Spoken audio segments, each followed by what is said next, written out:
mecanismos de acción y los mecanismos de resistencia. También lo vamos a hablar hoy día en un poquito en clase.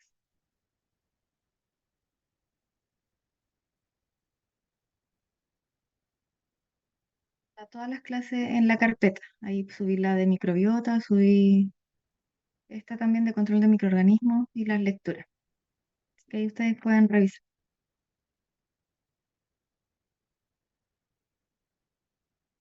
Está todo en la carpeta. Entonces hoy día lo que vamos a ver es control de microorganismos. En el control de las enfermedades infecciosas, ustedes se fijan ahí en la imagen, tiene varios puntos que son importantes como determinar. Tiene distintos procesos asociados. Por ello, entonces, hay que considerar varios como conceptos, vamos a ver primeramente, que tienen que conocer. Aquí entonces ustedes pueden ver que hay distintas formas de hacer un control de los microorganismos. Eso es lo que vamos a ver ahora en clase. Y va a depender de mi objetivo, qué método o qué control yo voy a hacer. Es importante que yo sepa qué es lo que quiero controlar para poder hacerlo óptimamente, ¿ya? Hay limpieza, hay desinfección, hay incluso la esterilización, que vamos a ver después del concepto. Hay también ciertos mecanismos que son propios o directamente asociados al paciente, como el uso de antibióticos. Y hay otros preventivos que se utilizan también al, al atender pacientes o incluso algún huésped susceptible puede utilizarlo, como las mascarillas o todo el material EPP que usted utilice. Entonces vamos a ver algunos conceptos, pero primero, antes que esto, entonces tenemos que recordar eh, como lo que vimos, ¿cierto?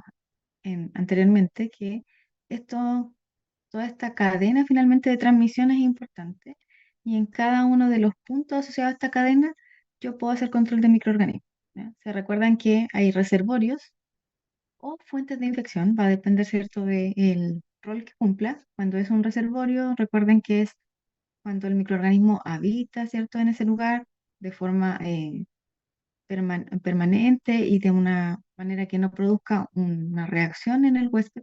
Puede ser un reservorio animado, si es un animal, una persona, o reservorios inanimados que pueden ser eh, superficie, agua, o sea, perdón, alimento, cualquier superficie, ¿cierto?, que esté inanimada. En estos lugares, ¿cierto?, son donde inicialmente está el microorganismo y yo puedo controlar a este nivel. Puedo controlar haciendo desinfección, puedo controlar haciendo limpieza, controlar incluso en algunos casos esterilizando fuentes de contaminación o directamente, ¿cierto?, asociado al reservorio, ¿ya? En la fuente de contaminación tienen que imaginarse que eh, puede ser una persona que está enferma, pues si está resfriado ella es una persona, ¿cierto?, que está contagiado, por lo tanto, y está en un proceso infeccioso, va a generar finalmente la transmisión hacia otro. Sería una fuente de infección.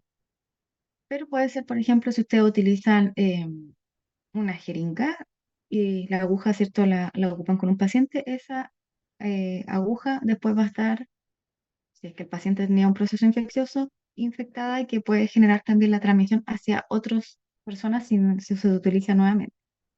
Entonces, hay que ver dónde está, ¿cierto?, el microorganismo y controlar en ese momento, que es al inicio.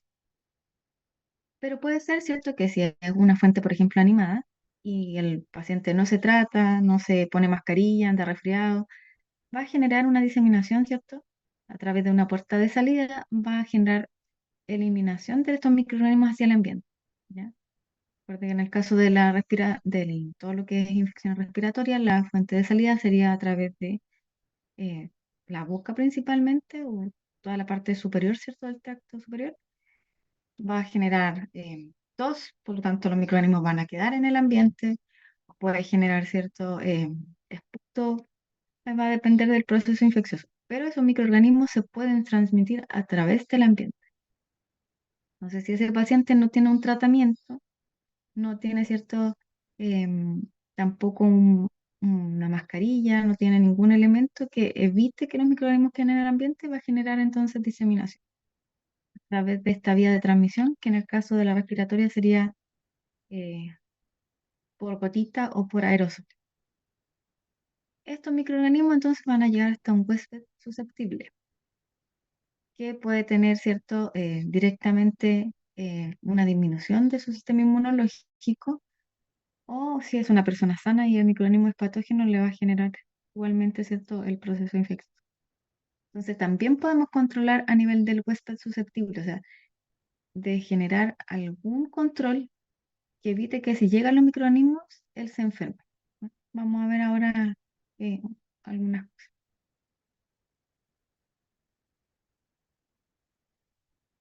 Esto lo vimos en clase, pero se me pega el mouse. Ahora, importante considerar también, y que lo vimos en clase, por eso pasamos antes esta clase de microbiota, que cuando hablamos de microbiota, que es una de las principales que vamos en la parte clínica a controlar, hay microbiota, ¿cierto?, que es permanente y que generalmente la que es permanente va a ser beneficiosa. Se van a encontrar bacterias entonces que generan finalmente esta relación de mutualismo finalmente con nuestro cuerpo. Ellas van a obtener sus nutrientes, van a tener cierto lugar donde vivir, pero nos van a provocar al mismo tiempo protección contra otras bacterias que pueden ser perjudiciales y que principalmente están asociadas a la microbiota transitoria, que es la que pasa de tránsito ya. Ahora, importante es la microbiota y lo que vimos porque son uno de los principales problemas asociados cuando hay procesos infecciosos directamente asociados a la asistencia en salud, a las IA. Hay microbiota del paciente que puede ser, ¿cierto?, transmitida, o hay microbiota de la persona que lo está atendiendo también que puede generar procesos infecciosos. O incluso, como ustedes vieron, cuando el sistema inmunológico está debilitado, la misma microbiota de nosotros nos puede generar un... Entonces, es un punto importante para poder generar un control de microorganismos. En este caso, entonces, la microbiota es una de las cosas que tenemos que tener en consideración para evitar cierto proceso infeccioso directamente en el paciente, ¿cierto? Provocado a veces por una mala desinfección, un mal procedimiento de antisepsia, que son conceptos que vamos a ver ahora. Recordar entonces que también lo vimos, la residente es la propia y es la permanente, es la que está en mayor abundancia y la que nos va a generar todas estas cosas que son beneficiosas para nuestro cuerpo. Pero está también la microbiota transitoria, que es la que va a pasar, ¿cierto? La que es principalmente obtenida por contacto o al comer, como su nombre lo dice, es de tránsito, por lo tanto va a generar que vengan microorganismos que incluso pueden ser patógenos, ¿ya? Esta es la que se considera como más peligrosa si es que nosotros revisáramos ambas microbiotas. Ahora, ¿por qué la mencionamos? Porque ustedes van a trabajar y donde principalmente van a encontrar microbiotas son en las manos. Van a utilizar mucho sus manos, van a tener contacto entre pacientes, ¿cierto? Con finalmente sus manos. Y eso puede generar entonces procesos infecciosos asociados a esto, a una mala proceso de antisepsia en este lugar. Ahora, la estrategia de prevención y el control de antimicrobianos, como ustedes ya vieron cuando les mostré la cadena de transmisión, actúa sobre distintos como puntos clave. Puede actuar directamente contra el agente infeccioso. O sea, si ustedes tienen una persona que está con un cuadro de faringitis, pueden atacar directamente, ¿cierto?, al microorganismo, matar al microorganismo. O pueden atacar generando, ¿cierto?, algún control en la fuente de infección. Por ejemplo, la persona está resfriada y en la fuente de infección son sus pañuelos que vienen sucios. Entonces es importante que uno considere que esos pañuelos no pueden ser dejados en el ambiente, sino que tienen que ser eliminados en algún tacho en donde no tenga contacto con otras personas. ¿Se entiende? Y lo otro también importante que también, pues, se me cambió. lo vimos en la primera diapositiva, ¿cierto? Esos son los mecanismos de transmisión que tenemos que conocer. ¿Ya?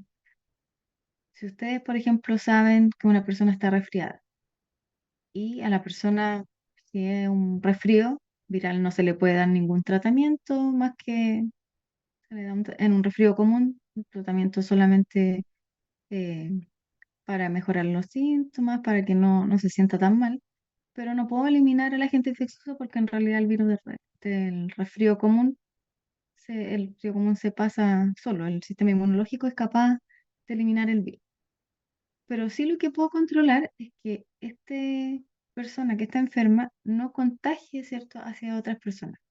Y para eso necesito saber cómo se transmite. Si una persona está resfriada, yo tengo que saber que el resfrío, el principal microorganismo asociado es un virus, que es el rinovirus, y que este virus se transmite a través de gotitas. O sea, la persona tiene que estornudar, tiene que toser, o al hablar le saltan las gotitas, por lo tanto yo sabiendo el mecanismo de transmisión, puedo hacer un control en esto. Si yo sé que es por gotita, entonces yo puedo tomar precauciones para que esta persona no contagie a otro. Como cuáles pueden generar una distancia. Esto del método de distancia, porque al ser por gotitas, estas gotitas solamente avanzan aproximadamente 1 metro y luego van a caer. O puedo también entonces generar, no sé, el uso de filtrar el aire, si es que ya es mucho. Puedo generalmente aquí hacer varios como controles para evitar, ¿cierto?, que este se disemine en el ambiente. ¿Ya? Puedo aislar a la persona, puedo hacer que use un EPP, puedo hacer, ¿cierto?, varios puntos de control. Lo que vamos a ver en esta clase principalmente va a ser asociado a la limpieza, desinfección y en algunos casos esterilización. Pero también tiene que considerar que, por ejemplo, en el caso de que una persona estemos considerándola como fuente de infección, se genere entonces que yo controle a esa persona. La puedo, ¿cierto? Dar un tratamiento. Si tiene una infección bacteriana, le puedo dar un antibiótico. Si tiene una infección viral, puedo usar, ¿cierto? Mascarilla para que ella no disemine hacia el ambiente. Ese es un EPP. Y los elementos de protección personal, como la mascarilla, los guantes, el delantal, etcétera. O otras cosas que ustedes también seguramente tienen que cumplir, que son estas precauciones estándar, que también ahí está, ¿cierto? El lavado de manos, está el poder usar estos elementos de protección personal, etcétera. Entonces, hay varios puntos, pero hoy día nos vamos a enfocar en esto, en la limpieza, desinfección y esterilización. Ahora, si esto es complicado porque, por ejemplo, en el COVID, al inicio, no después, sino que al inicio no se sabía nada, no se sabía características del agente infeccioso, no se sabía cuáles eran las fuentes de infección, si solamente la persona enferma, si las superficies, si los alimentos, no se sabía claramente todas estas cosas. Tampoco se sabía, ¿cierto?, cuál era el mecanismo de transmisión, si era solamente gotita o generaba aerosoles o también por contacto. Eso no estaba claro porque era un microorganismo nuevo. Entonces, yo puedo también generar, un segundo que hay una persona ahí en la sala. Lo que yo puedo hacer es irme directamente a los huéspedes que son susceptibles. Entonces, por ejemplo, si yo sé que este virus ya no sabía mucho, pero que generaba un resfrío, y sé que asociado a lo otro conocimiento que tengo, que todos estos virus respiratorios afectan más a niños y ancianos, entonces lo que yo puedo hacer directamente es cuidar esa población susceptible. Entonces, ¿qué podíamos hacer? Dejar a los abuelitos y a los niños que no en la casa encerrados para que evitar que tuvieran contacto con alguien que pudiera estar enfermo. Ahí mi punto es, no controlo al microorganismo, no controlo la superficie, nada, solamente me enfoco en el huésped susceptible, o sea, de cuidarlo a él. En el caso del COVID no había, pero en algunos otros casos, como es la influenza en esta época del año, eh, la influenza o provoca un resfrío, pero en algunas poblaciones, ¿cierto?, que son más susceptibles, que es cuando tienen principalmente el sistema inmunológico no tan activo o no tan competente como otras personas sanas, como los ancianos, como los niños, se generan entonces estos procesos que son de inmunizaciones o las vacunas, ¿ya? Porque al vacunar a esta población van a hacer entonces que estos procesos infecciosos y este microorganismo, que es lo que estamos viendo nosotros en esta clase de controlarlo, no genere el proceso infeccioso. Así que además de cuidar incluso al huésped en este caso, lo que hacemos también es eh, generar cuando la inmunización es como una especie de, se llama como esta vacuna es como una población, ay, ¿cómo es? Una ayuda de como de rebaño, ¿ya?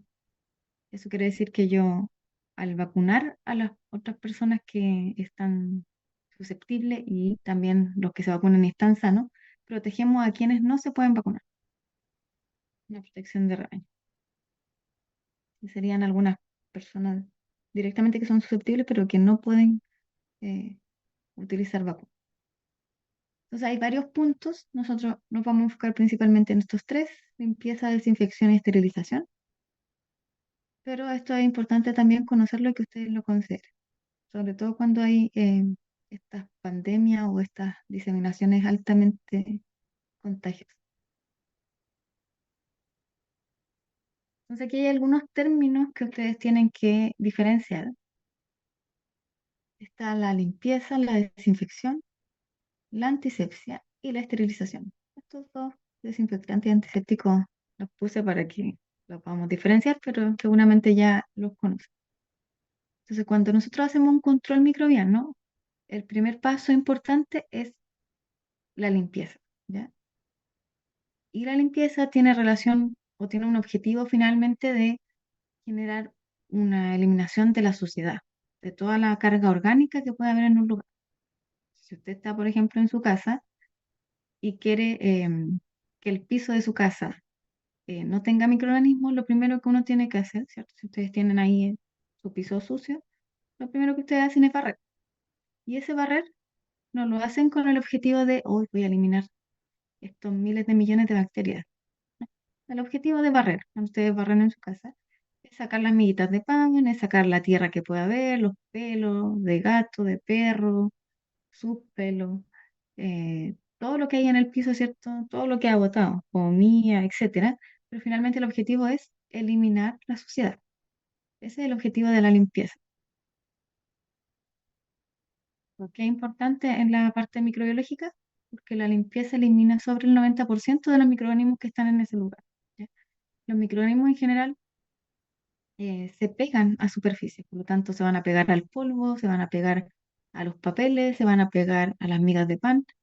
Por lo tanto, cuando yo saco esa suciedad, también saco una gran parte de los microorganismos que van a estar contaminando en ese lugar. Uy,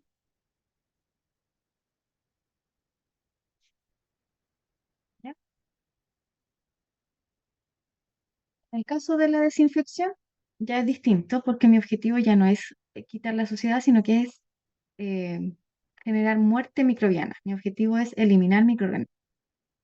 La desinfección es, ¿cierto?, un proceso en el cual se usa un agente químico que sería el desinfectante con el objetivo de matar los microorganismos que están en ese lugar, ¿ya? Ahora, cuando procedimientos que son, ¿cierto?, utilizando un agente químico se hacen en piel, se le determina que es un procedimiento de antisepsia, ¿ya? Y en este caso no se usa un desinfectante, sino que se ocupa también una sustancia química, pero son los antisépticos comunes que ustedes utilizan. Agua oxigenada, la povidona, el alcohol que se utiliza harto sobre la piel, ¿ya? El objetivo es el mismo: eliminar microorganismos y microbiota que está en el lugar, solamente que lo que cambia son la superficie. En la desinfección son aplicados, ¿cierto?, estos desinfectantes en superficies inertes, y en la antisepsia los antisépticos, que son estas sustancias químicas, se aplican en tejido, ¿ya? Entonces, cuando ustedes hacen la limpieza de herida, no es una desinfección de la herida, es un procedimiento de antisepsia, ¿ya? En cambio, si ustedes limpian una mesa y le aplican cloro, están haciendo una desinfección del lugar, que es una superficie inerte. Bueno, uno anda en la casa, limpia, desinfecta, limpia herida, pero en la parte clínica, cuando yo utilizo todo este instrumental que va a ser, va a llegar a sitios que son estériles de su cuerpo, yo necesito aún más, que es eliminar toda forma de vida. Y para eso necesitan una esterilización. En la desinfección y en la antisepsia, yo logro eliminar una gran cantidad de microorganismos, hongos, virus, ciertas bacterias, pero lo que no elimino en estos procedimientos de antisepsia y desinfección es las esporas bacterianas. Y si yo me quiero asegurar de que esté libre de microorganismos lo que yo voy a utilizar, necesito eliminar las esporas bacterianas. Y para eso se utilizan distintos métodos de esterilización, que es lo que vamos a ver también en clase. Entonces, la esterilización va a ser un procedimiento que va a tener o va a ocupar un método químico o un método físico, que que va a hacer es eliminar toda forma de vida. Eso incluye las endoesporas o esporas bacterianas, que son las más, ¿cierto?, resistentes que existe, ¿cierto?, en hasta el momento. Si yo elimino entonces toda forma, el material va a ser óptimo para utilizarlo en zonas que son estériles, como por ejemplo un bisturí, o por ejemplo la aguja con la que ustedes le ponen la vacuna. Eso necesita estar estéril porque va a ir a una zona que es estéril. Y si ustedes le ponen una vacuna con una aguja que estaba utilizada o que le dejan tirada ahí en el mesón, esa aguja va a ir con microorganismos y puede provocar la llegada hasta la sangre y ahí generar diseminación al cuerpo, provocar alguna infección en algún órgano o incluso una infección que sea sistémica, hasta una sepsis, que se da harto en paciente adulto mayor.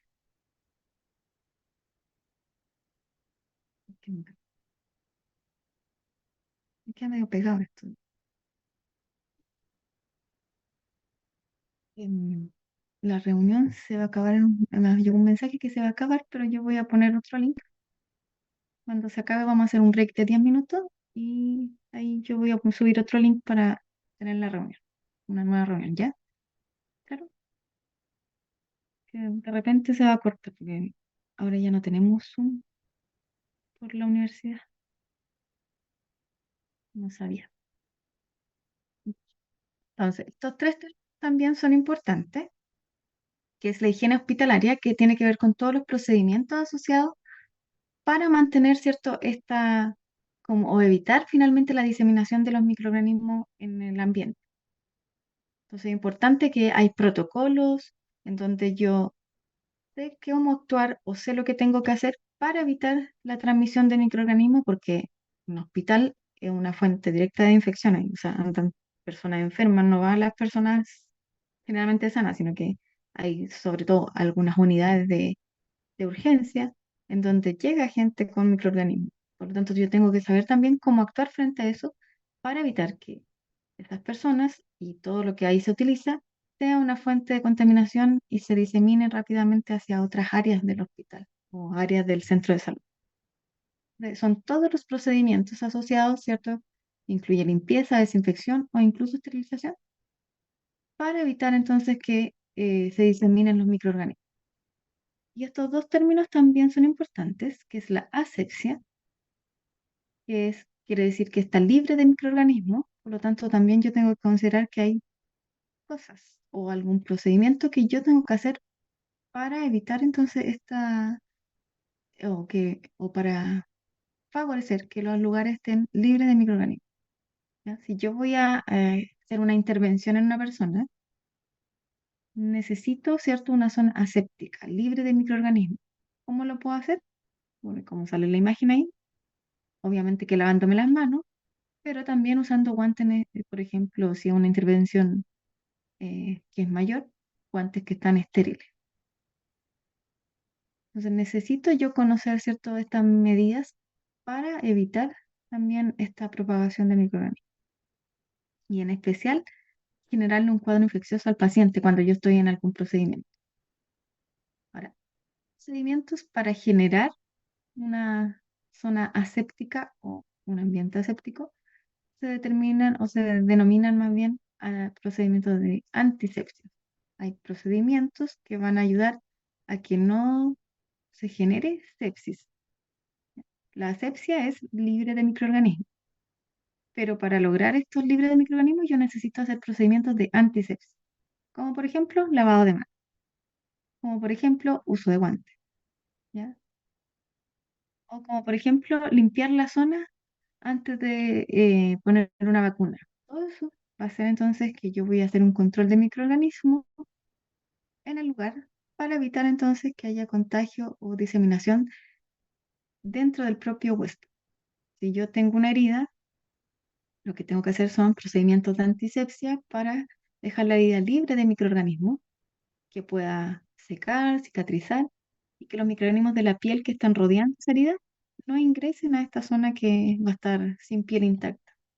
Entonces, esos procedimientos como cuando ustedes lavan la herida, cuando le aplican un antiséptico, son procedimientos de antisepsia, ¿ya? Quieren evitar que se produzca este proceso de infección.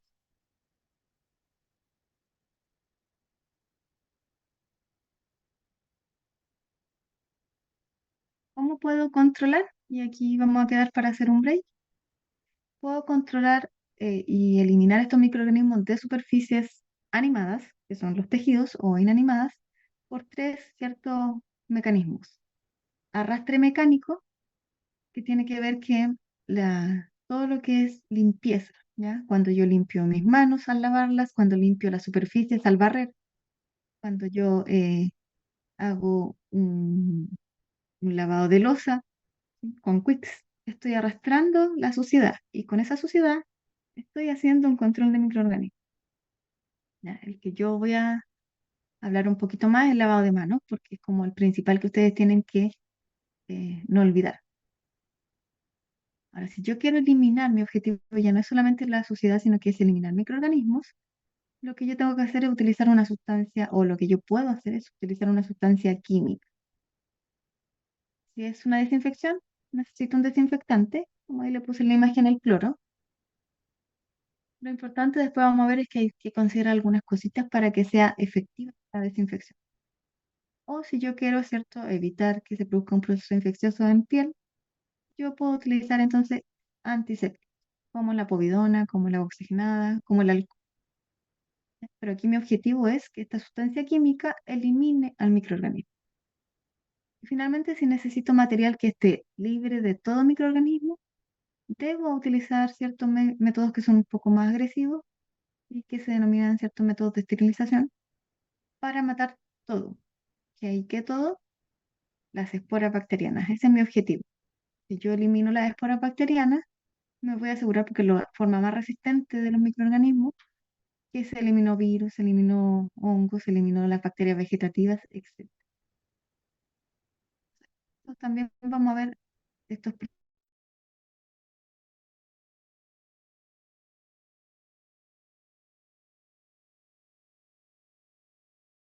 quieran aplicar algún antiséptico o quieran aplicar eh, alguna medida cierto de control, tenga efecto la sustancia química que ustedes se aplican.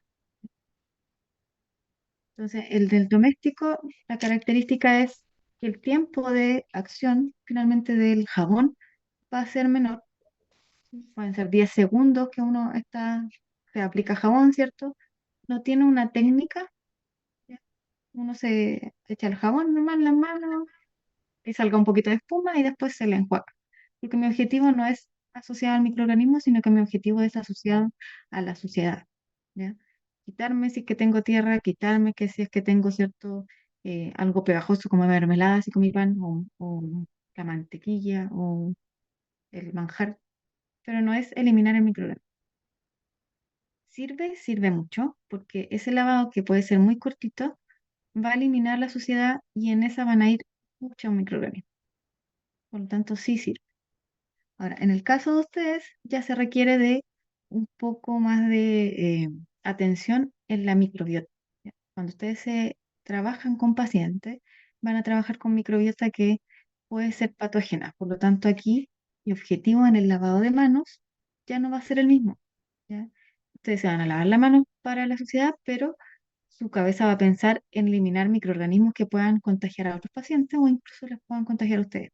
Entonces, cuando uno hace un lavado clínico, que es el que ustedes ya manejan, ¿cierto?, a la perfección, y el que ¿cierto? Estimuló a hacer durante la pandemia, mi objetivo es eliminar microbiota, ya, principalmente la transitoria, porque como es transitoria esa no se adhiere firmemente, ¿cierto?, a nuestros tejidos, sino que está ahí de paso, y también de reducir esta microbiota que es propia de nuestro cuerpo, la residente.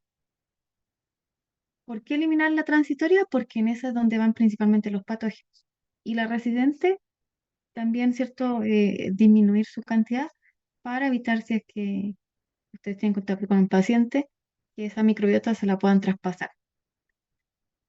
Diferencia con el lavado, bueno, va a ser la técnica, ¿ya? Aquí lo fundamental en el lavado clínico es la técnica, más que el tiempo, pero esta técnica de pasar entre los deditos, ¿cierto? Cada uno de los deditos, en tener este tiempo de contacto. Lo que están generando con la técnica del lavado clínico es fricción.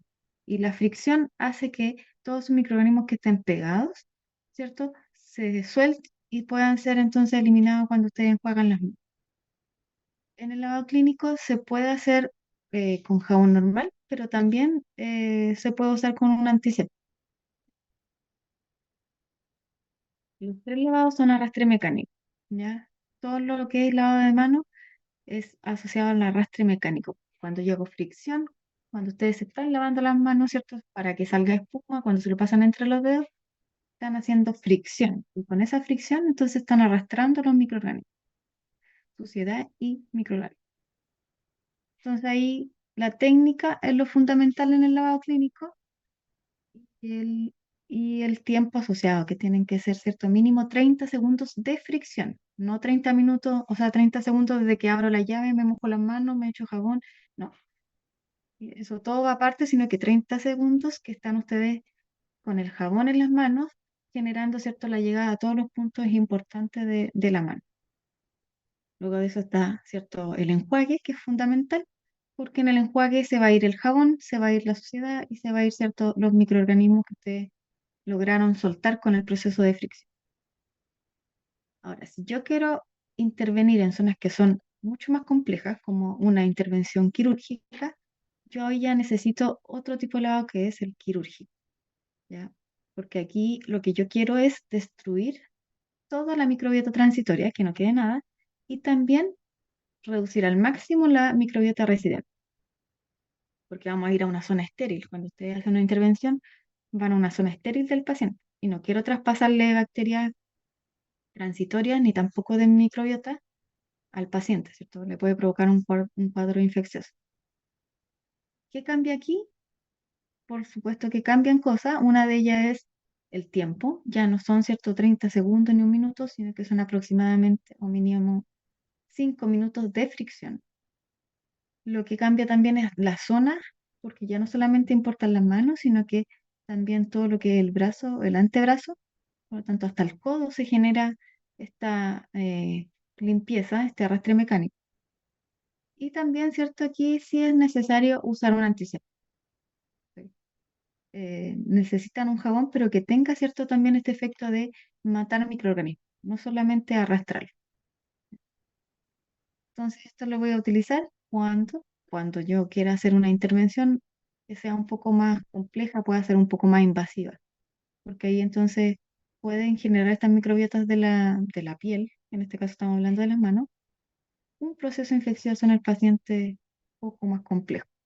Imagínense o incluso a veces ni siquiera con cosas como una intervención, es donde más se utilizan, pero hay que tener en consideración, por ejemplo, si usted atiende a un paciente diabético que tiene, ¿cierto?, un problema de diabético, tienen proceso infeccioso, de lavar muy bien sus manos, porque sus manos pueden hacer llegar, ¿cierto?, a esta herida un microorganismo patógeno o un microorganismo a veces que son ambientales. Y estos microorganismos ambientales pueden generar también cuadros infecciosos. ¿Cuál ustedes sí o sí tienen que hacer siempre? El clínico, porque eso es ya base de ustedes.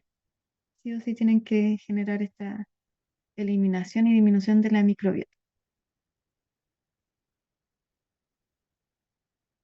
Esto es como lo mínimo que tienen que hacer, pero por supuesto hay muchas más momentos en los que se tiene que conceder el lavado de manos, pero siempre, siempre a un a un inicio de jornada. Ya cuando ustedes llegan a su lugar de trabajo, lleguen a hacer su práctica, lleguen a cualquier lugar, tienen que lavarse las manos porque ustedes van con microbiota de afuera. Llegan ustedes con una microbiota que puede ser dañina, ¿cierto?, para los pacientes. Entonces, al inicio de la jornada, que si utilizan transporte público van a tener que tomar monedas, tomar, ¿cierto?, toda los fierritos, ¿cierto?, para sujetarse, los asientos. Si saludan en la calle a una persona, a otra persona, toman el gato, toman el perro, ¿sí? Se sientan en el pasto, entre, ¿cierto?, las guardias, toman café, lo que sea, van con microbiota desde afuera hacia el interior. Por lo tanto, siempre tengo que lavarme las manos al inicio, cuando llego. Siempre después que tengan alguna contacto o incluso duda, ya no importa si es que estén tan seguros, tienen que hacerlo, que es luego de todo lo que tenga que ver con material contaminado. Ya si ustedes, por ejemplo, toman una jeringa y no se pincharon, ¿cierto? No tocaron la aguja, pero esa jeringa tiene sangre, ustedes, ¿cierto? Deberían tener el cuidado, ¿cierto? De lavarse las manos para evitar, ¿cierto? Que si había microorganismos patógenos o había microorganismos asociados, no se queden en sus fluidos corporales, si es que, ¿cierto? Toman muestras vaginales o si toman de saliva o orina, cualquier cierto fluido corporal, tienen que lavarse las manos antes y después de atender a cada paciente, ¿ya? Luego de toser o estornudar, que es la higiene, ¿cierto?, respiratoria, y por supuesto después de ir al baño. Ahí no podemos llevar, ¿cierto?, la microbiota al baño, así que pues, si después de atender a cada paciente es súper importante, porque cuando ustedes trabajan en el sector público y han visto, las horas son súper seguidas. Y entre paciente y paciente a veces no queda un tiempo y a veces no están las condiciones para lavarse las manos. Entonces, ¿qué puedo usar aquí? Un antiséptico, ¿ya? Cuando ustedes ocupan el alcohol gel, lo que yo tengo que hacer es un lavado de manos. Mi objetivo ahí es eliminar los microorganismos, pero mediante arrastre. Por lo tanto, cuando se aplican el alcohol, ustedes se hacen el lavado de manos con el alcohol gel. No es que se lo apliquen, ¿cierto? Y solamente ahí que se evapore, sino que yo me lavo las manos con la misma técnica de el lavado clínico para poder llegar a zonas, ¿cierto?, donde puedan haber microbiota, como es entre los deditos. Y eso lo puedo utilizar, pero una cantidad de veces porque en general el alcohol gel, como es gel, si lo ocupan todo el día, va a generar una capa de este gel que va a ser peor porque las bacterias te van a pegar más fácil y finalmente en vez de estar protegiendo al paciente, va a hacer que sea mucho más probable de que le pueda traspasar microorganismos, ¿ya? ¿Cuántas veces máximo se puede utilizar el alcohol gel? Ahí en el chat. O lo puedo usar todo el día las veces que quiera.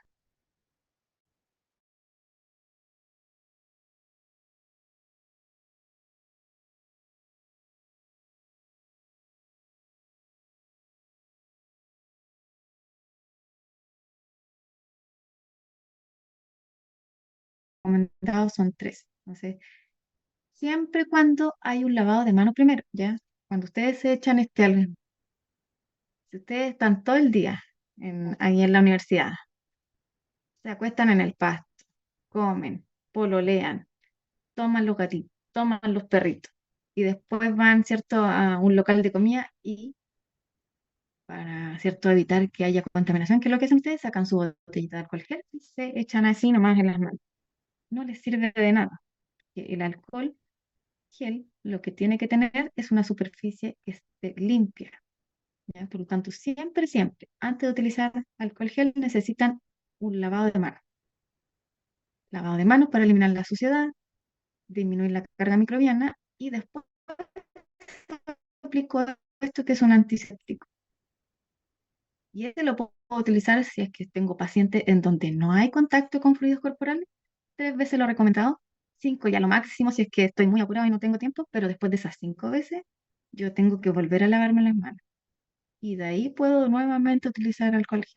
Profe, Ustedes lo usan constantemente, lo que van a hacer finalmente es que se acumulen capas de alcohol de gel aquí, se peguen más bacterias todavía y que no tenga efecto finalmente. profe, consulta, Eso es lo recomendable por ejemplo, para si yo que voy lo a la consideren. micro, Así es que a lavarse las manitos nomás con agua y con jabón es lo mejor. Ahora, en los métodos químicos hay ciertas propiedades que tienen que tener. Recuerden que estas sustancias químicas pueden ser antisépticos, como el alcohol, la oxigenada, la povidona, que son lo que ustedes más, yo creo, han escuchado. Desinfectantes, que van a matar ciertos microorganismos en superficies que son inertes, como el cloro, ¿cierto? El lisoform, todos esos aerosoles que tienen un efecto bactericida. Y también hay esterilizantes, ¿ya? Los esterilizantes son sustancias químicas que son mucho más potentes y son más tóxicas, como el glutaraldehído, y que van a eliminar toda forma de vida. Antes de continuar con esto, Constanza, de hacerte una pregunta, es que se pone alcohol en las manos después de tomar la microcirugía. Siempre cuando usted tenga las manos limpias. El alcohol gel siempre va a servir cuando las manos estén visiblemente limpias. Si usted pasó todo el día y después, ¿cierto? A la vuelta a su casa se aplica alcohol gel, no le va a servir porque lo más probable es que tenga suciedad, aunque no se vea directamente la mano sucia, pero por el contacto con todas las superficies que tuvo durante el día. Ahora, si usted salió de su casa con sus manos limpias y ahí se va en la micro y después llega a la U y se echa alcohol gel, probablemente así sea efectivo, porque el contacto no va a ser con tanta superficie y va a tener las manos relativamente limpias. Y el antiséptico entonces lo que va a hacer es eliminar los microorganismos de esta microbiota transitoria que te tocó en los fierritos o al pasar la plata. Así que sí, si es que están las manos relativamente limpias, tienen que estar limpias visiblemente, pero si es que no tuvo contacto con mucha superficie, ¿cierto? Sí va a tener un efecto. Así que ahí sí, sí lo pueden utilizar. Aunque siempre yo recomiendo lavarse las manos, mejor que el alcohol gel. Ahora, conceptos, ciertos métodos químicos que son, ¿cierto? Una sustancia química, tienen que tener algunas propiedades. La principal es que sea inocuo, o sea, que no cause un efecto perjudicial en la salud, ya sea desinfectante o antiséptico, porque el antiséptico, ustedes saben, va a ir directamente a la piel. Entonces, obviamente que si es tóxico, la persona se va a generar alguna alteración donde lo utilice. Pero el desinfectante se utiliza en superficies que también uno puede tener contacto. Por lo tanto, si ustedes tienen su mesa, su escritorio, quieren asegurarse de que no tienen microorganismos, si aplican una sustancia química que es tóxica, ustedes van a tener contacto y eso puede ser irritante, puede generar toxicidad como acumulativa, va a depender de la sustancia. Entonces, tiene que ser inocuo. Eso quiere decir que no genere un daño cuando uno tiene contacto con él. Amplio espectro, ¿ya? Mientras más tipo de microorganismo elimine, va a ser de mejor ayuda, ¿ya? Si elimina un mismo desinfectante, elimina hongo, elimina virus, elimina bacterias, va a ser mucho mejor a que si es un hiper mega desinfectante, súper rico, súper bueno, pero mata solamente virus, porque van a haber estos otros tipos de microorganismos que no van a verse afectados. Y se pueden hacer diluciones porque no siempre se pueden utilizar en la misma concentración.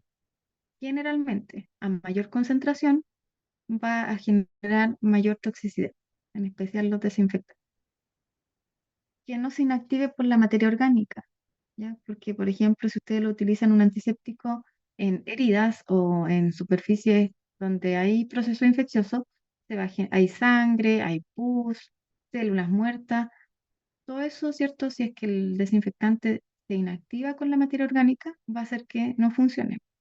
Entonces necesitamos que esta materia orgánica no interfiera con el producto químico. Soluble en agua, que es mucho más fácil hacer las diluciones y el agua sabemos que no es tóxica para el humano, que sea estable. A veces hay algunos que son inestables al UV, inestables a la luz, a la temperatura.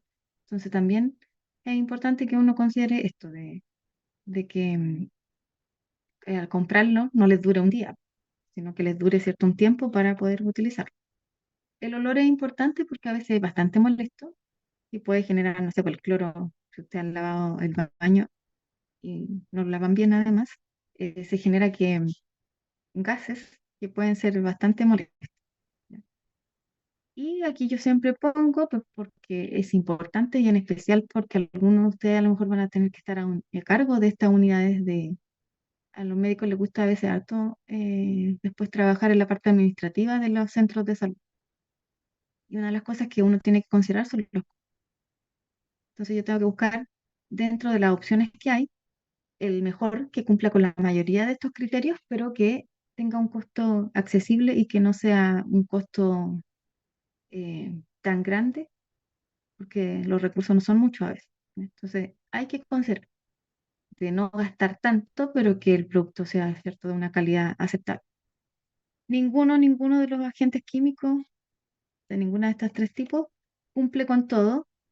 Hay algunos que se inactivan con la materia orgánica, otros que son inestables, el cloro, que es uno de los más utilizados, tiene olor, eh, otros que tienen un poquito de toxicidad, todo lo que es esterilizante no son tan inocuos, pero no se utilizan directamente en el humano. Entonces ahí eh, va a depender, ¿cierto?, de mi objetivo, pero tengo que tratar de que esto quede como relativamente en equilibrio, ya que todas estas eh, propiedades que aquí ustedes ven se traten de cumplir lo mayor posible. En los desinfectantes, que son para superficies inertes, es importante considerar que hay algunos que van a ser bactericidas, o sea, que matan a las bacterias, y otros bacteriostáticos, o sea, que generan esta suerte de inhibición, que mientras esté esta molécula, el microorganismo no va a crecer, pero si la molécula se va, podríamos decir, del lugar, la bacteria entonces va a retomar su actividad metabólica y va a generar entonces la multiplicación, va a generar crecimiento microbiano. No se puede olvidar, y por eso lo puse aquí, es que para que la desinfección sea efectiva y sea eficaz, necesitamos el paso de limpieza. Si ustedes, por ejemplo, en el baño eh, quieren desinfectarlo, lo primero que uno hace es como directamente tirarle el cloro. Pero el baño, la taza del baño, es una fuente de materia orgánica, pues. Uno elimina orina, elimina heces, eso es solamente cierto materia orgánica, por lo tanto, el cloro es uno de los desinfectantes que se inactiva con la alta materia orgánica. O sea, cuando ustedes le aplican el cloro ahí a la taza directamente, sin aplicarle un paso de limpieza, lo que van a hacer es que el cloro se quede pegado a la materia orgánica, pero que no mate los microorganismos. ¿Ya? Entonces, ¿qué tengo que hacer? Limpieza. ¿Y cómo hago la limpieza en el baño? Un abrasivo, como, no quiero dar marcas, pero porque no me están generando ningún aporte, pero como el SIF, que es un abrasivo, por lo tanto con el cepillo uno pasa, ¿cierto? Este genera arrastre mecánico. Y con este arrastre mecánico entonces yo voy a eliminar materia orgánica y carga microbiana. Tiro la cadena para eliminar, ¿cierto?, esa materia orgánica, los restos de SIF, etcétera. Aplico cloro, dejo unos minutos, porque el cloro también tiene un tiempo de acción. Todos los desinfectantes tienen un tiempo de acción. Ahí usted lee la botella, si necesita un minuto, si necesita 5 minutos, 10 minutos. Y aquí concentración. Si, si lo tengo que tirar completamente así concentrado, o a lo mejor si yo hago diluciones, una dilución a la mitad, o puede ser incluso al 1%, lo ocupan para los mesones de cloro, es suficiente. Porque eso que al usar el cloro concentrado, a veces lo que están haciendo es gastar no solamente el compuesto químico, ¿sí? Sí, diluido también a veces tiene un efecto. ¿Cuánto tiempo también aparece ahí en la botellita, de acuerdo a las concentraciones? Y ahí, después del tiempo de acción, ¿cierto? El cloro, como no tiene contacto con materia orgánica o lo menos posible, va a tener un efecto mucho mejor que si ustedes tiran el cloro directamente a la taza. Por supuesto, como estos son relativamente irritantes a la piel, yo enjuago y ahí ya recién lo puedo utilizar, ¿sí? Limpio y desinfectado. Y en algunos casos, entonces, ustedes van a requerir la esterilización que la vamos a ver después. Pero en lo que vemos a nivel del día a día, uno siempre tiene que hacer estas cosas. Por lo menos limpiar y también en algunas zonas desinfectar. La cocina igual, primero limpio la superficie y después puedo desinfectar. No le paso directamente el pañito o estas toallitas que vienen con cloro. Primero limpio, sale con un poquito de jabón, enjuago, saco, ¿cierto? Toda esa materia orgánica que puede haber y de ahí puedo pasar, ¿cierto? La toallita con alcohol para desinfectar. Dependiendo de mi objetivo también, hay distintos tipos de desinfectantes, hay varios, pero los podemos clasificar en tres: de grado bajo, de grado medio y de alto grado. ¿Qué diferencia tiene? El objetivo al que, o más bien lo que alcanzan a matar. Cuando hablamos de un desinfectante de grado bajo, ustedes se fijan ahí en la lectura que aparece, mata las bacterias y mata algunos virus, los principalmente que son lipídicos, tienen esta envoltura lipídica, porque eso va a hacer que sea mucho más susceptible. Entonces, cuando yo quiero matar, por ejemplo, solamente mi objetivo es matar bacterias, yo puedo usar, ¿cierto?, este desinfectante de grado bajo. Si mi objetivo era, como en la pandemia, matar el COVID, el virus del COVID es un virus envuelto. Por lo tanto, con este desinfectante de grado bajo era suficiente. ¿Qué se ocupaba en la pandemia? ¿Qué desinfectante ocupaban?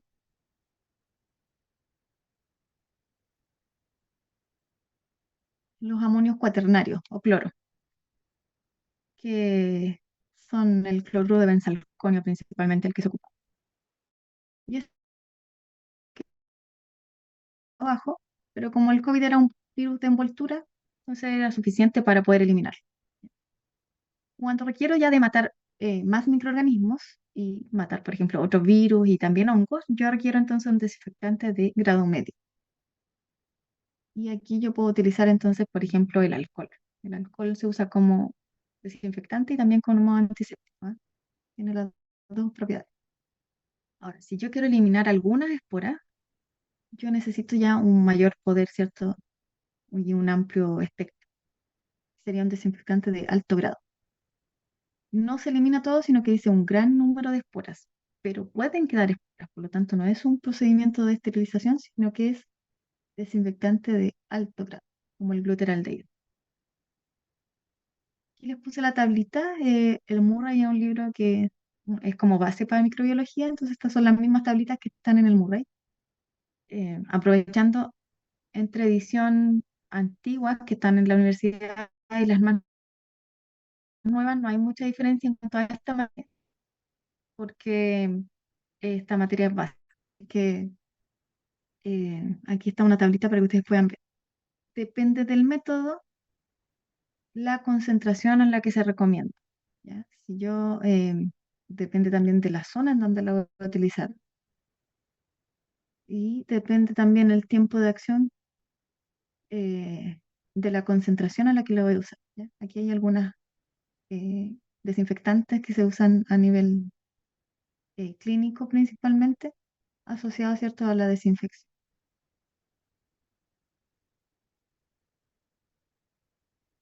El alcohol se usa como desinfectante y también como antiséptico. Entonces, van a poner una vacuna, aquí eh, le, le pasan un algodón con alcohol para eliminar la microbiota y después le ponen la vacuna para asegurarse de que la microbiota de la piel no infecte a través del... Me avisaron que quedan 10 minutos, así que ¿qué les parece si nos salimos y ingresamos a una nueva reunión para que no se nos corte entre medio? Ahí terminamos, que es lo último que me queda de esterilización. ¿Les parece? Para que no se nos corte la reunión. Entonces yo voy a crear una nueva reunión y ingresamos todos de nuevo. Perdón, pero estamos pobres, no tenemos ya la versión profesional, tenemos la común y corriente. Cerramos entonces y volvemos a ingresar. Gracias. De hecho, la vamos a pasar ahora. Ponen su nombre y eso la dejo guardada. La importancia, si ustedes van viendo aquí, disminuir colonización, lavado de manos, unidades de alto riesgo, lavado quirúrgico de manos, preparación de la piel, preparación de procedimientos invasivos, después de material contaminado. Se usan principalmente entonces en todo lo que tenga un contacto con microbiota que pueda generar. o con zonas que son estériles y en donde se pueda provocar cierto un proceso infeccioso. De prevención. ¿Qué propiedades tiene que tener? eh, Amplio espectro como en la anterior, o sea, que el antiséptico no solamente sea para virus, para bacterias, sino que mate la mayor cantidad posible de tipos de microorganismos. Acción rápida, ¿ya? Es súper importante porque a veces eh, es un súper buen compuesto químico, pero para que tenga acción, que mate los microorganismos necesita, por ejemplo, 5 minutos.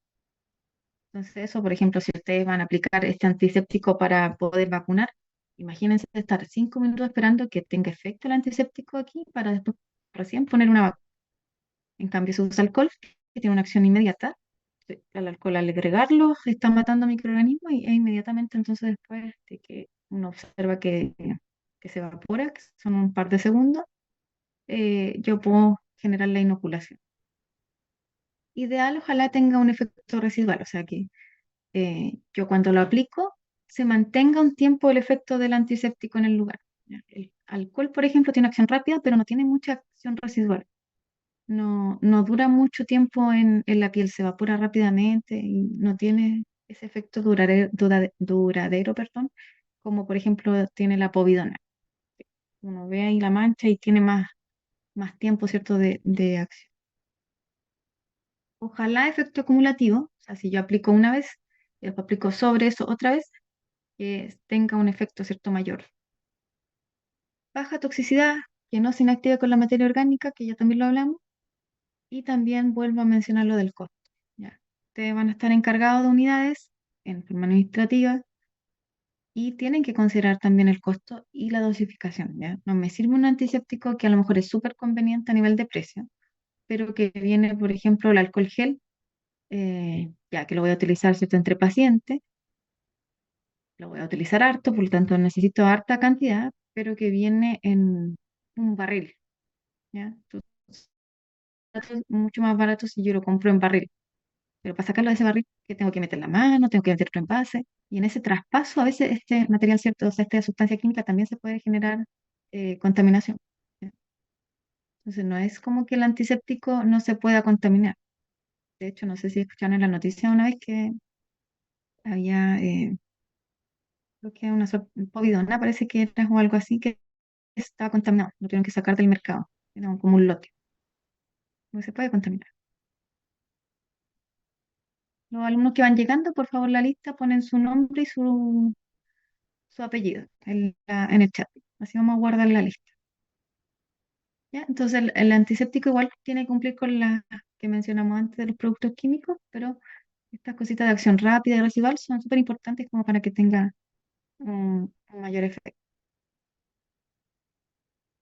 Los más utilizados son el alcohol, puede ser etílico o isopropílico.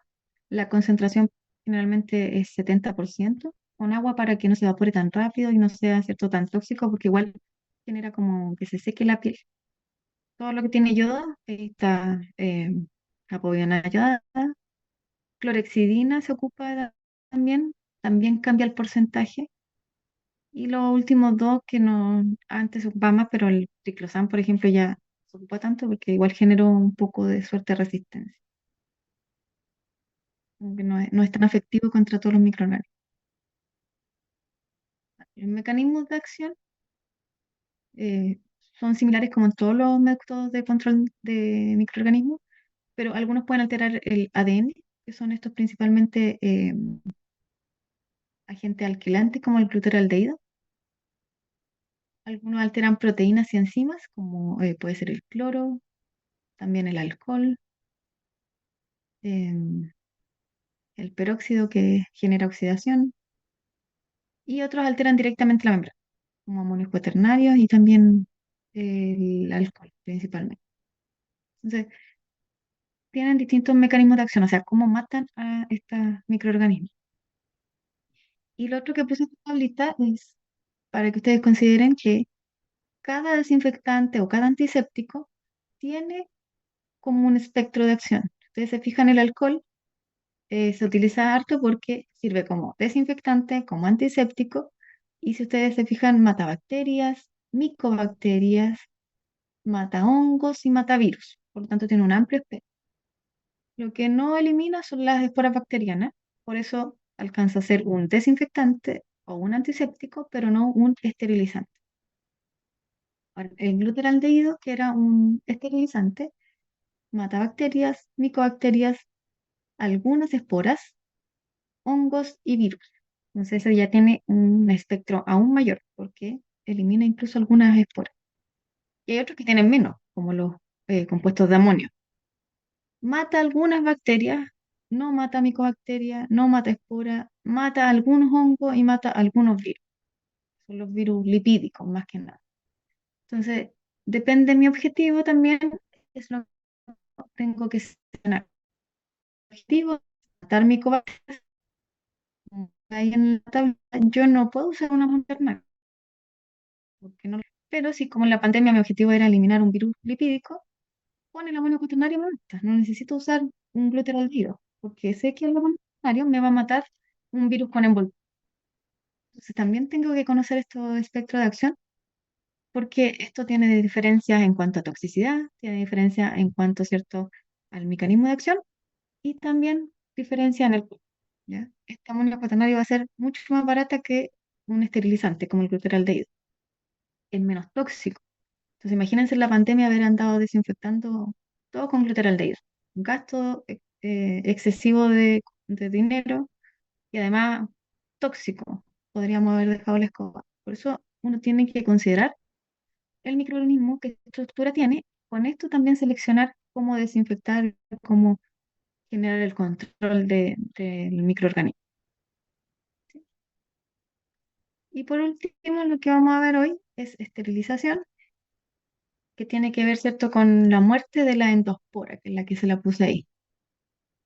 Hay procedimientos químicos que se utilizan cuando no se puede usar calor principalmente, que es todo el material que es plástico. Aquí está el glutaraldehído. Y si ustedes se fijan, este lo mencioné antes. El glutaraldehído puede actuar como un agente esterilizante o un desinfectante de alto grado, ¿ya? ¿De qué va a depender eso? De la concentración. Cuando es un desinfectante de alto grado, la concentración es más bajita. Y si lo uso como esterilizante, la concentración es más alta. Está el formaldehído y el óxido de etileno, que estos tres son los que ustedes pueden escuchar por ahí. El óxido de etileno se ocupa harto en la parte de centrales de esterilización en los hospitales.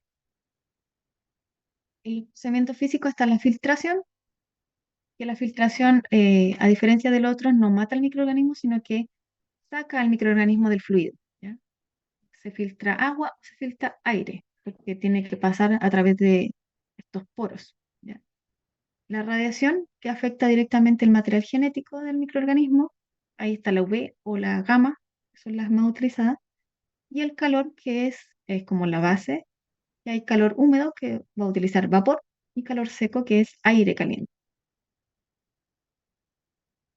Los mecanismos de acción son similares a los de los agentes químicos, alteran el ADN los que son alquilantes, se unen al ADN, por lo tanto el ADN no se puede como replicar. Ahí está el glutaraldehído, el formaldehído y el óxido de etileno, todo lo químico.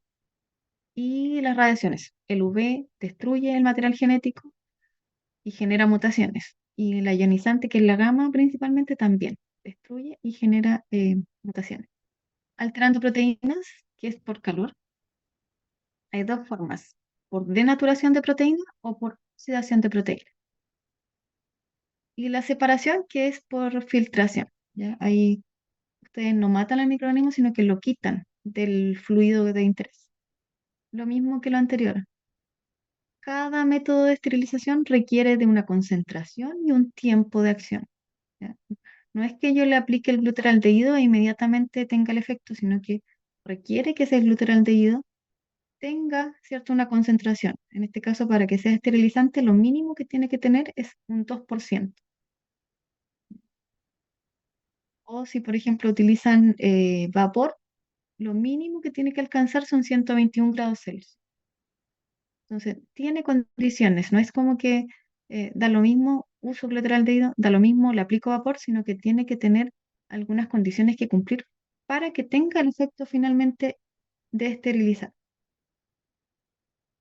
En el calor, que es el que vamos a ver, El principal, ¿cierto? Es el calor húmedo.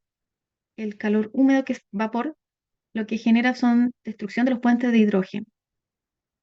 Si recuerdan, las proteínas tienen cuatro estructuras. La primaria, que son las cadenas de aminoácidos; la secundaria, donde se forman las estructuras de alfa hélice y hoja beta plegada; y la terciaria, que es la forma, ¿cierto?, como tridimensional, y que es la más importante porque la estructura terciaria es la que tiene función. Y cuaternaria, pero es cuando tiene una proteína varias subunidades, ¿ya? Pero la terciaria es la fundamental, porque si la proteína tiene esa forma, va a tener una función. Si yo le desarmo, ¿cierto?, va a quedar sin función.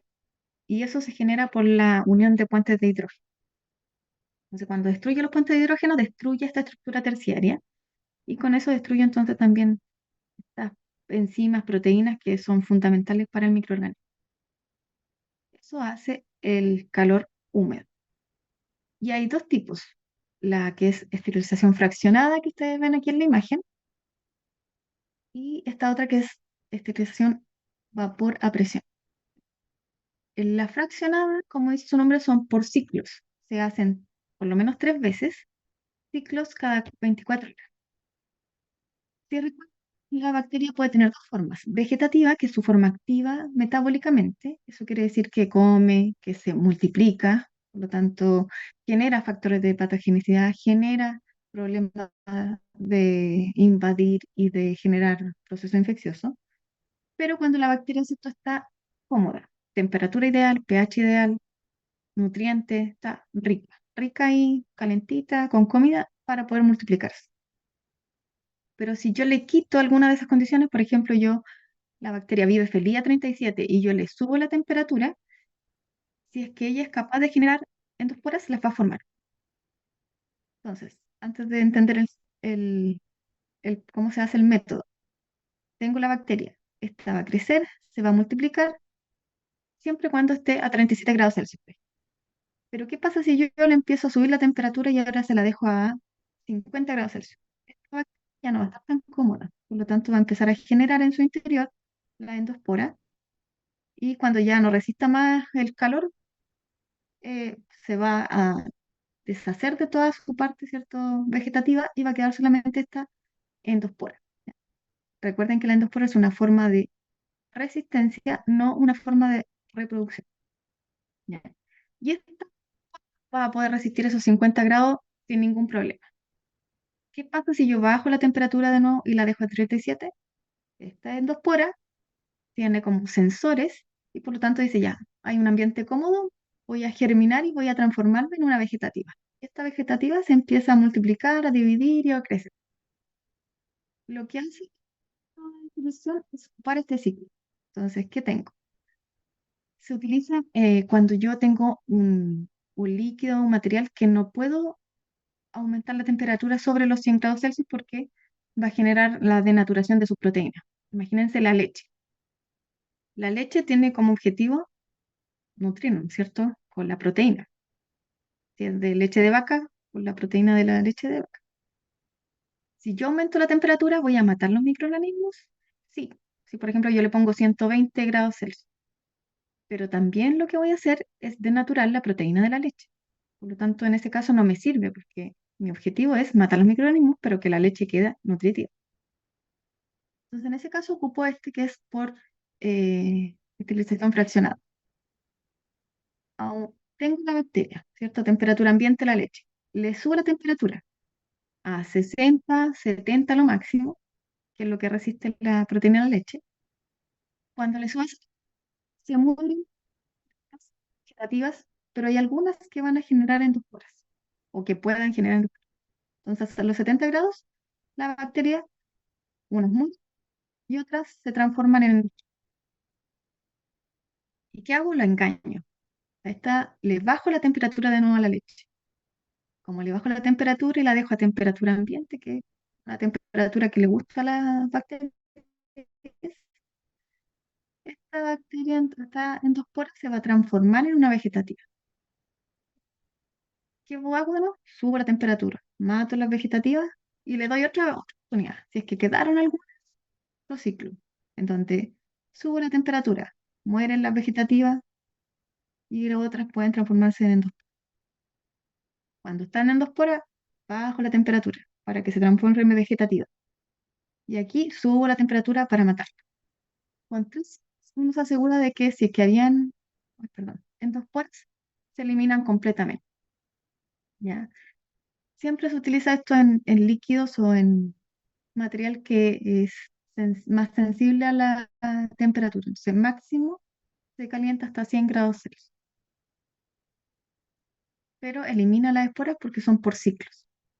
Lo otro es aplicarle una temperatura superior. Y aquí es como una olla a presión. En la olla a presión lo que se hace es que se aumenta la presión atmosférica y con eso aumenta la temperatura de ebullición. A esta atmósfera y a este nivel del mar nosotros tenemos una temperatura de ebullición de 100 grados Celsius. Pero lo que hace la olla a presión es que en vez de que ebulla a 100 grados Celsius, ebulla a mayor temperatura, 110 hasta 120 grados Celsius, dependiendo de la presión. Entonces, una olla, yo lo cierro, al cerrarse, ¿cierto? Se va a generar presión. La presión, ¿cierto? Por todo lo que es la ley de los gases, se aumenta la presión, aumenta la temperatura. Y en vez de estar hirviendo el agua, ¿cierto? O estar la temperatura del agua a 100 grados Celsius, va a estar a temperatura mayor, sobre los 110 grados Celsius. Ya las esporas ya mueren. 15 minutos teniéndolo a 120 grados Celsius y va a morir todo, nada va a resistir. Hay chiquititos como olla, hay un poquito más grande y otros industriales. Esta máquina donde se cierra, que es como la olla a presión, se llama autoclave. E incluso ahora venden como estos que son de plástico, donde uno le agrega agüita, pone las mamaderas y lo pone al microondas. También se genera esta presión y aumento de temperatura que elimina a los microorganismos. Esto es autoclave, ¿cierto? Es esterilización por vapor a presión. Yo aumento la presión y con eso aumenta la temperatura de ebullición.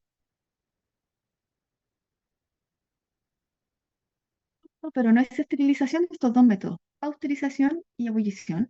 La pasteurización calienta la leche principalmente a 62 grados, 63 por un par de minutos, pero esa temperatura mata las bacterias vegetativas, pero no mata las esporas. Y la ebullición, que es 100 grados Celsius a esta atmósfera, también mata todo lo que es vegetativo, pero no mata esporas. Por lo tanto, no son procesos de esterilización, solamente de desinfección, para que ustedes lo recuerden. Esta pasteurización ustedes la pueden ver. Hay leche que son pasteurizadas y si se fijan o revisan, va a tener menos tiempo o va a tener una fecha de vencimiento más pronto. La pasteurización disminuye la carga microbiana, pero podrían quedar esporas y en ese caso pueden ser también de mayor riesgo. En cambio, las leches que vienen en caja, casi todas vienen esterilizadas. Por supuesto, es un método que es como más específico para la leche porque los tiempos son cortitos de esterilización. No son como 15 minutos ni 20 minutos, son segundos por donde la leche pasa por una alta temperatura para que no se denature la proteína de la leche. Se llama UHT. Entonces, cuando vayan al supermercado, ustedes revisan la leche, qué método de control de microorganismos tiene.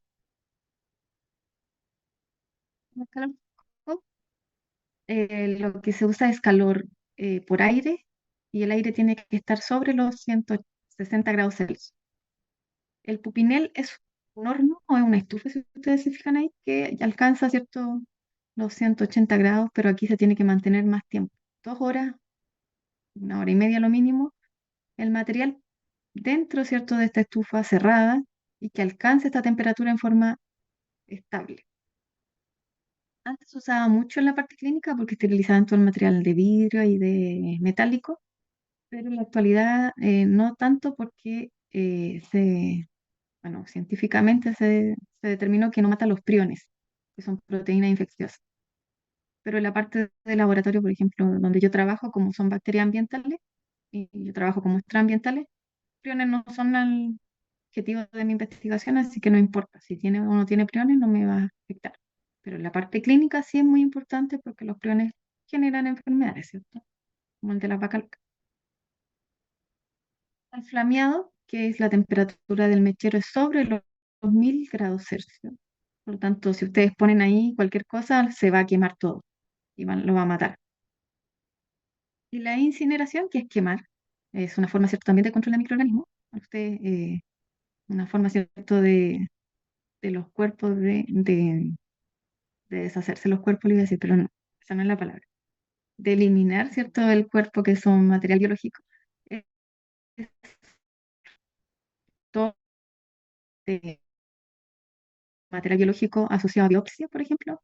Se toman un trocito, las láminas son súper delgaditas y, por ejemplo, si usted se le cercena un pie y a ese pie le tienen que hacer biopsia, toman un pedacito, pero la mitad del pie se va a la basura, así todo el pie. Y eso no lo puedo eliminar en la basura, entonces ahí se quema.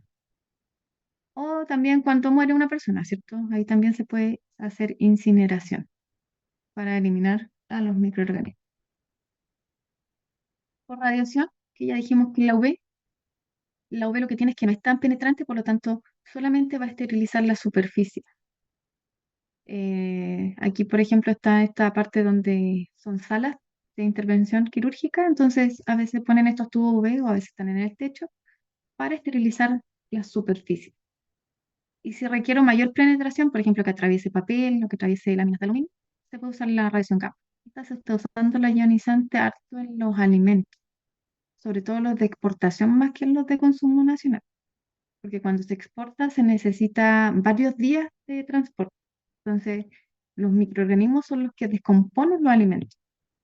Si yo le aplico esta radiación gamma, el alimento va a quedar libre de microorganismos, por lo tanto su vida útil va a ser mayor. Y también algunos elementos a nivel clínico, pero esto principalmente es como el UV, el que más se utiliza a nivel de súper. Y por último, la filtración, que como hablamos, ¿cierto? Es remoción. Yo saco los microorganismos. Entonces hay un filtro que es un papel, una malla que tiene hoyitos y dependiendo del tamaño, ¿cierto? De su orificio, va a ser lo que va a atravesar. Aquí los virus a veces no son retenidos, ¿ya? Entonces, porque son muy pequeñitos.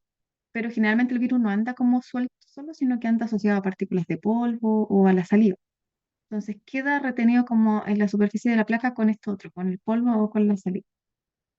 Importante que como el virus y la mascarilla se humedece, por ejemplo, que es un método de filtración, este virus podría llegar hasta el interior. Por eso en la pandemia, ustedes recuerdan, se recomendaban las mascarillas, pero que había que cambiarlas, que esta, al humedecerse ya no tienen el mismo, la misma parte de protección, ya no es lo mismo la protección. Campanas donde se filtra el aire, ya el aire que ingresa y el aire que sale filtrado para no contaminar el ambiente. Em, También hay salas en donde el aire tiene estos extractores con filtro. Entonces hay salas que son para mantener al paciente aislado y que no le ingresen microorganismos y hay otras salas que el paciente está, por ejemplo, con tuberculosis y yo no quiero que la tuberculosis salga o la micobacteria en este caso salga de esa sala. Entonces el aire se filtra hacia afuera. Algunas que filtran el aire que entra, si el paciente es muy susceptible, o hay otras que la sala filtra el aire que sale, que es cuando el paciente está infectado con alguna enfermedad ultra mega contagiosa, como la tuberculosis. Ay, ¿qué me dice? Estamos conversando solamente para que vean todo el material que no se puede esterilizar con calor, como estas placas que son de plástico, se esterilizan en estas máquinas que tienen gas principalmente, pero que uno de los problemas es que son muy inflamables o algunas veces son tóxicos, entonces se requiere de material que sea óptimo, que vaya sellado y que el personal que trabaja en esta parte sea capacitado. Este es el que más se usa en las centrales de esterilización actualmente. Está el plasma de peróxido de hidrógeno, pero el óxido de etileno es el que se está utilizando actualmente. Hay controles, puedo controlar todo lo físico, si es que llega la temperatura, si llega la presión. Ustedes como médicos no lo van a ver, ¿cierto? Pero sí pueden ver que el material viene con algún control químico, que generalmente son estas banditas. Cuando no está esterilizado, el mineral queda blanco, si alcanza la temperatura y presión, ese mineral se oxida y queda negrito.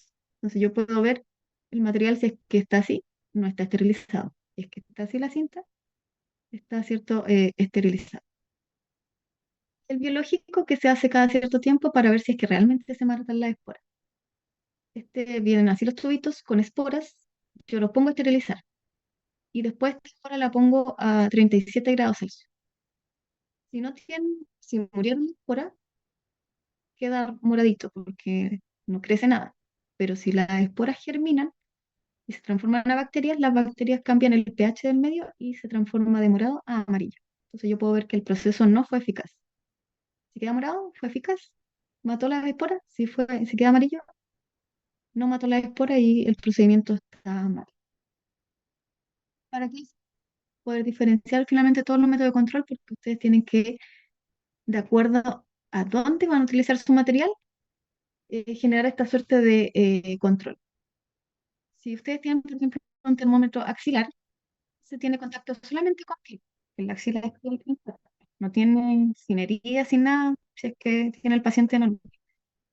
Y ese termómetro yo lo puedo utilizar en otra persona solamente haciendo desinfección de bajo nivel. O sea, por ejemplo, si le aplico alcohol, que es un desinfectante de grado medio, va a tener cierto efecto de matar los microorganismos y ningún riesgo de que haya contaminación o un proceso infeccioso. Los artículos que son no críticos, como el termómetro axilar, requieren de desinfección baja. Ahora, si el termómetro es frontal, es un artículo semicrítico porque va a tener contacto con mucosas.